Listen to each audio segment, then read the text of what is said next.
जय हिंद दोस्तों, स्वागत है आप सभी का study with M SPP channel पर। दोस्तों ये जीएस और ग्रामीण परिवेश का ये तीसरा मॉक टेस्ट है। दो ऑलरेडी मैंने करवा दिए हैं और 50-50 प्रश्न दोनों में करवाए हैं। ठीक है, फुल सिलेबस के हिसाब से। तो आप उसको कर लीजिए, सॉल्व कर लीजिए एक दो बार। बहुत अच्छे अच्छे प्रश्न करवाए हैं। ठीक है, इसमें भी बहुत शानदार प्रश्न हैं। इसको वीडियो को लास्ट तक जरूर देखिएगा, निश्चित तौर पर आपको बहुत फ़ायदा होगा। ठीक है, वीडियो पसंद आए तो लाइक कीजिएगा, शेयर कीजिएगा दोस्तों में, और चैनल पर नए हैं तो सब्सक्राइब करके बेल आइकन जरूर प्रेस कर लीजिएगा, ताकि जो भी मैं वीडियो बनाऊं उसका नोटिफिकेशन आपको मिलता रहे।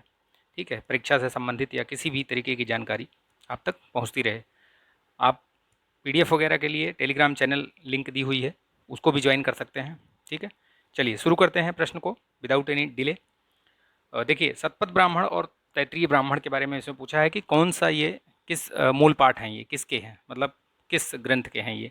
ठीक है, तो शतपथ और तैतरीय ये जो है यजुर्वेद के हैं। ठीक है, यजुर्वेद, इनके ब्राह्मण ग्रंथ याद रखिएगा। जैसे सामवेद के जो है तांडे और जैमिनी हैं। ठीक है, इसके ऋग्वेद के ऐत्रेय और कौशिकी हैं। गोपथ ब्राह्मण ये इसका अथर्ववेद का सिंगल एक ब्राह्मण है, और यजुर्वेद वाला ये आपको दिया ही हुआ है। तो ये चारों की याद रखिएगा। इनके उपनिषद भी ध्यान में रखिएगा, वैसे पूछा कम जाता है, यही ज़्यादा पूछा जाता है। ठीक है, ये जो शतपथ ब्राह्मण है ये सबसे बड़ा और पुराना ग्रंथ माना जाता है। ठीक है, इसकी रचना किसने की थी? याज्ञवल्क, ऋषि याज्ञवल्क ने। ठीक है, तो ये भी ध्यान रखिएगा, क्या पता पूछ ले। तो इस तरीके की जो जानकारी है उसको भी आप लिख के रखिएगा। ठीक है, चलिए नेक्स्ट देखते हैं। मोहम्मद गौरी किस वर्ष पृथ्वीराज तृतीय से पराजित हुआ था? तो ये किस वर्ष पराजित हुआ था? तो जो तराइन का प्रथम युद्ध हुआ था 1191 में, उसी में पराजित हुआ था। और दूसरी बार जो तराइन का द्वितीय युद्ध हुआ था उसमें पृथ्वीराज तृतीय की जो है हार हुई थी। ठीक है, पृथ्वीराज सम्राट पृथ्वीराज एक मूवी भी आई है, आप उसको देखिएगा, अच्छी मूवी है। ठीक है, तो काफ़ी सारी जानकारी मिलती है उससे। चलिए नेक्स्ट देखते हैं। निम्नलिखित में से किन्होंने 1857 के विद्रोह को सिपाही विद्रोह नहीं कहा था? तो ये सब ने कहा था। ठीक है, कि ये एक सिपाही विद्रोह था, लेकिन कार्ल मार्क्स ने नहीं कहा था इसको सिपाही विद्रोह। ठीक है, तो ध्यान रखिएगा इसको। डिस्कवरी ऑफ इंडिया के पुस्तक के लेखक कौन है? तो ये पंडित जवाहरलाल नेहरू जी हैं। हेमिस गोम्पा ये नामक मठ कहाँ पे पाया जाता है? ये लद्दाख में है, हेमिस लद्दाख, ध्यान रखिएगा ये। चमेरा बांध किस नदी पर है? तो ये रावी नदी पर है। ठीक, याद रखिएगा। ये चिनाब वाली जो जितने भी डैम बने हुए हैं चिनाब नदी पे, उनको ज़रूर ध्यान दीजिएगा। ये मैंने सारे डैम वगैरह जो भी हैं, मैंने मेरा वीडियो पड़ा हुआ है, उस पर देखिएगा, ताबड़तोड़ सीरीज़ में है, उसमें प्लेलिस्ट में जाइएगा तो आपको मिल जाएगा वो डैम से रिलेटेड जितने भी बहुत देसी परियोजनाएं हैं, किस पर कौन सी नदी पे कहाँ है, लोकेशन वाइज स्टेट वाइज मैंने उसमें सब बता रखा है। उसको देख लेंगे तो निश्चित तौर पे आपको उसमें जो है एक दो प्रश्न जरूर मिल जाएगा, एक आध तो मिल ही जाएगा। ठीक है, चलिए नेक्स्ट देखते हैं क्वेश्चन। मोनोजाइट किसका अयस्क है? तो मोनोजाइट ये थोरियम का अयस्क है। ये कहाँ पाया जाता है? बेसिकली ये केरल में जो तटीय क्षेत्र है वहाँ पर ये बहुत अधिकता में पाया जाता है, तो ध्यान रखिएगा इसको। थोरियम का ये अयस्क है मोनोजाइट। रोहतांग दर्रा कहाँ है? तो ये हिमाचल प्रदेश में है। ठीक, इनमें से कौन सा यूरोपीय देश है? तो ये सूडान, घाना वगैरह ये सब तो अफ्रीकन है। बेनिन भी नहीं है, बुल्गारिया है ये इसका। ठीक, सबसे अधिक चमकीला ग्रह कौन सा है? तो जो भोर का तारा, सांझ का तारा जिसको बोलते हैं, शुक्र, वही है। भारत के संविधान के अनुसार राष्ट्रपति के पास अध्यादेश जारी करने की जो शक्ति होती है वो किस अनुच्छेद के अंतर्गत है? तो 1, 2, 3, ध्यान रखिएगा, 1, 2, 3 के अंतर्गत है। ठीक है, जो परामर्श वाला सुप्रीम कोर्ट जो परामर्श देती है राष्ट्रपति को, या राष्ट्रपति परामर्श मांगते हैं, जब तक मांगेंगे नहीं तब तक देगी भी नहीं। और उसमें ऐसा है कि वो बाध्य भी नहीं है देने के लिए, और ना ही वो अगर कोई सजेशन दे रहे हैं तो राष्ट्रपति बाध्य भी नहीं है कि उसको माने। ठीक है, तो सजेशन ले सकते हैं लेकिन बाध्यता नहीं है कि उसको माना ही जाए। तो वो उसका आर्टिकल कौन सा है वो भी ध्यान रखिएगा, 143, बहुत बार पूछा गया है। केंद्रीय सतर्कता आयुक्त जो CIC होते हैं उनका पूछा है कि कितने वर्ष का कार्यकाल होता है? तो वो 4 या 65 वर्ष की आयु होती है उनकी, उतने दिन तक जो भी पहले हो। भारत में पंचायती राज स्थापित करने वाला प्रथम पहले तो राज्य, पिछले वाले टेस्ट में भी मैंने बताया था, राजस्थान और आंध्र प्रदेश। सबसे पहले राजस्थान, फिर आंध्र प्रदेश में। पूर्ति अपनी मांग का सृजन स्वयं करती है। तो ये किसने कहा था? ये जेबीसी का कथन है, ठीक है। पास्कल इकाई किसकी है? तो ये दाब की है, दाब की। प्रकाश वोल्टी सेल पहले भी बताया था मैंने, तो ये सौर सेल है, सौर सेल में यूज होता है। कार्बन का वह अपरूप जो विद्युत व ऊष्मा का सुचालक है और उत्तम लुब्रिकेंट भी है, तो ये ग्रेफाइट है, ठीक है, ग्रेफाइट। यदि माता पिता का रक्त समूह ए और ए इंटू ए हो तो बच्चे का संभावित रक्त समूह क्या हो सकता है? तो ए और ओ, ठीक, ए और ओ यही होंगे दोनों, या तो ए होगा या तो ओ होगा। ताप ज्वर को कम करने के लिए निम्नलिखित में से कौन सी दवा दी जाती है? तो एंटीपायरेटिक्स दी जाती हैं, ये जो पैरासीटामोल वगैरह होती है ना, ये सब एंटीपायरेटिक हैं, ठीक। खतरनाक कचरों में पाए जाने वाले दो रासायनिक जो प्रत्यक्ष रूप से प्रभाव के फलस्वरूप मृत्यु हो सकती है, तो वो कौन कौन से हैं? एक तो मरकरी है और एक साइनाइड है। अगर ये गया तो समझो कि आदमी खत्म। 2 से 4 सितंबर 2021 के मध्य दक्षिण चीन सागर में भारत ने किस देश के साथ द्विपक्षीय नौसैन्य अभियान किया था? तो ये सिम्बैक्स किया था ना, ये श्रीलंका के साथ, सिंगापुर के साथ, ठीक। 1 से 11 सितंबर 2021 के बीच 78 वेनिस अंतर्राष्ट्रीय फिल्म महोत्सव का आयोजन वेनिस शहर में इटली में किया गया। निम्नलिखित में से किस फिल्म को सर्वश्रेष्ठ फिल्म का गोल्डन लॉयन पुरस्कार दिया गया? तो ये हैपनिंग को दिया गया था, ध्यान रखिएगा, किसको दिया गया था? हैपनिंग को।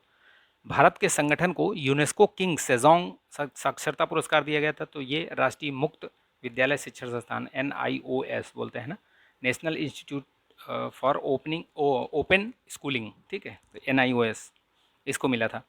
बहुत महत्वपूर्ण, ध्यान रखिएगा, हो सकता है पूछ लिया जाए। पहला स्वदेशी रूप से डिजाइन किया गया मेथनॉल उत्पादन संयंत्र जो कि उच्च राख कोयला गैसीकरण पर आधारित है, तो कहाँ पर स्थापना की गई इसकी? हैदराबाद में। उत्तर प्रदेश जनसंख्या नियंत्रण विधेयक के अनुसार कितने बच्चों का मापदंड मानकर सरकारी सेवाओं में छूट प्रदान की जाएगी? तो ये 2 बच्चों की नीति के ऊपर कार्य किया गया है। जिनके 2 से अधिक होंगे उनको सरकारी सुविधाओं में थोड़ा उनके मतलब कर्टेल किया जाएगा, जो भी है, मतलब एक ड्राफ्ट है, उसको आप देख सकते हैं, उसके विषय उसके बारे में पढ़ सकते हैं। 1 हार्स पावर कितने के बराबर होता है? तो 746 वाट। भारत में कुल वन क्षेत्र कितने का है? तो इनमें से देखिए कोई सा भी नहीं है, उसका वन क्षेत्र का कुल देखा जाए तो 807276 वर्ग किलोमीटर, ठीक है। टोटल जो क्षेत्रफल परसेंटेज के हिसाब से देखेंगे तो 24.56%, इसको ध्यान रखिएगा। मैंने यूपी और इंडिया के जो ISFR वाली जो रिपोर्ट आई है उस पर दोनों वीडियो बना रखे हैं, तो आप चैनल पर जाइए, उसको देख सकते हैं आप। बहुत एकदम क्रिस्प, और जितना जो क्वेश्चन पूछा जाएगा जहाँ से आ सकता है प्रश्न उतना ही बताया है उसमें, आलतू फालतू चीज़ें उसमें नहीं हैं। भारत में लगभग 90% सिंचाई क्षेत्र किसके द्वारा की जाती है? तो वो सतही सिंचाई के थ्रू की जाती है।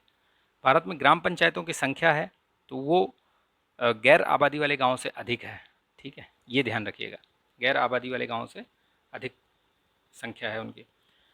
उत्तर प्रदेश के किस भूभाग में वार्षिक वर्षा सर्वाधिक होती है? तो वार्षिक वर्षा जो तराई वाला क्षेत्र है ना, तराई रीजन, वहाँ पे सर्वाधिक होती है, बाकी अन्य जगहों पे कम होती है। अच्छा, सर्वाधिक वर्षा अगर नाम जगह के हिसाब से पूछा जाए जैसे, तो सर्वाधिक वर्षा जो है पूर्वी क्षेत्र में ही होता है, जो जैसे गोरखपुर में सर्वाधिक, और सबसे कम पूछा जाए तो ये जो मथुरा आगरा वाला क्षेत्र है यहाँ पे सबसे कम होती है वर्षा। 9वीं पंचवर्षीय योजना जो जो कि 97 से 2002 तक थी, तो इसमें ग्रामीण क्षेत्रों में BPL के लिए कितना जो निश्चित सीमा ये निर्धारित की गई थी पारिवारिक आय वार्षिक, तो ये 20,000, यानी कि 20,000 से कम है तो वो BPL में आएगा, बिलो पॉवर्टी लाइन में, ठीक, वार्षिक आय। निम्नलिखित में से कौन सा एक उत्तर प्रदेश राज्य के अधीनस्थ न्यायिक सेवा के रूप में कार्य करता है? तो ये इटावा जिला है, ठीक है, इटावा जिला न्यायालय जो कि उत्तर प्रदेश राज्य के अधीनस्थ न्यायिक सेवा के अंतर्गत काम करता है। 3 है, एक ये हो गया, एक इलाहाबाद जिला न्यायालय हो गया, और एक है शायद कानपुर देहात वाला है, कानपुर देहात जिला न्यायालय, ये है, 3 है, ठीक है। भू कृषि का रिकॉर्ड कौन सा है? तो गिरदावरी है भू कृषि का रिकॉर्ड, ठीक। जमाबंदी क्या है? जमाबंदी जो भू प्रलेखों से संबंधित जो अधिकार होते हैं उनकी चर्चा जमाबंदी में होती है। जमाबंदी तैयार की जाती है तो ये 2 प्रतियों में तैयार की जाती है, ध्यान रखिएगा। निम्नांकित में से राष्ट्रीय विकास परिषद जो NDC है उसका कार्य क्या है? तो ये उसके ये जो चारों कार्य लिखे हुए हैं, तीनों कार्य सभी हैं, ठीक है, उपयुक्त सभी। पंचायत का 5 वर्ष का कार्यकाल कब से प्रारंभ होता है? तो कब से प्रारंभ होता है भाई? जब से उसका पहला अधिवेशन निश्चित होता है। संविधान के प्रावधानों के अंतर्गत पंचायत चुनाव कराने का निर्णय किसके द्वारा लिया जाता है? तो पंचायती राज जो है ये राज्य सूची में है, तो ये राज्य सरकार द्वारा निर्णय लिया जाता है। भारत के संविधान में कौन सी अनुसूची में आता है? वो सातवीं अनुसूची। ठीक, भारत के संविधान में पंचायतों तथा नगर पालिकाओं से संबद्ध जो 73वां और 74वां संविधान संशोधन हुआ था, उस समय प्रधानमंत्री कौन थे भारत के? ठीक है, तो ये पीवी नरसिम्हा राव थे। 1992 की बात हो रही है ये, 92 में ये सब पारित हुआ था, तो उस समय नरसिम्हा राव जी थे प्रधानमंत्री। योजना आयोग के अध्यक्ष कौन होते हैं? तो ये प्रधानमंत्री होते हैं। अब तो खैर ये खत्म हो गया है, नीति आयोग इसके जगह पर है, तो नीति आयोग के अध्यक्ष पूछ सकते हैं।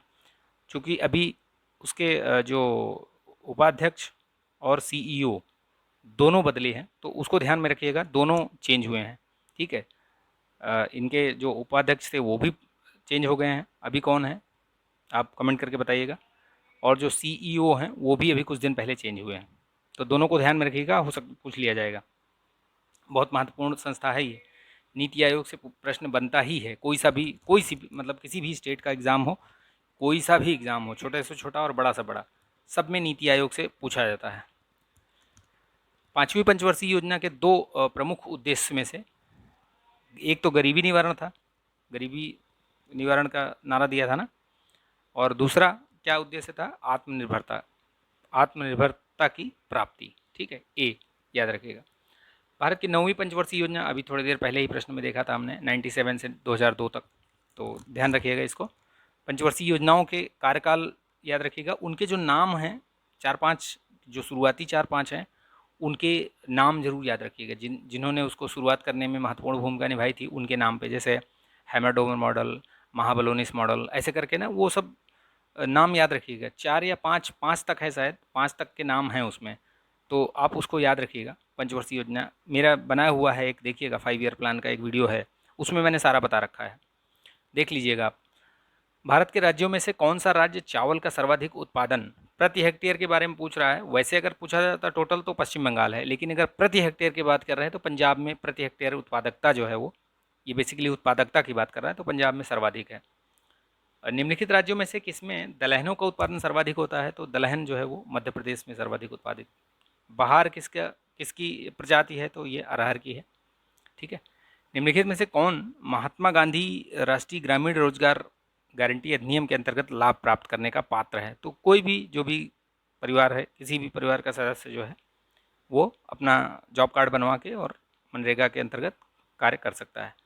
प्रधानमंत्री मुद्रा योजना का जो लक्ष्य है वो क्या है? तो ये लघु उद्यमियों को औपचारिक वित्तीय प्रणाली में लाना, यानी कि लोन प्रदान करना उनको। ठीक है, वित्त मुहैया कराना, साख मुहैया कराना।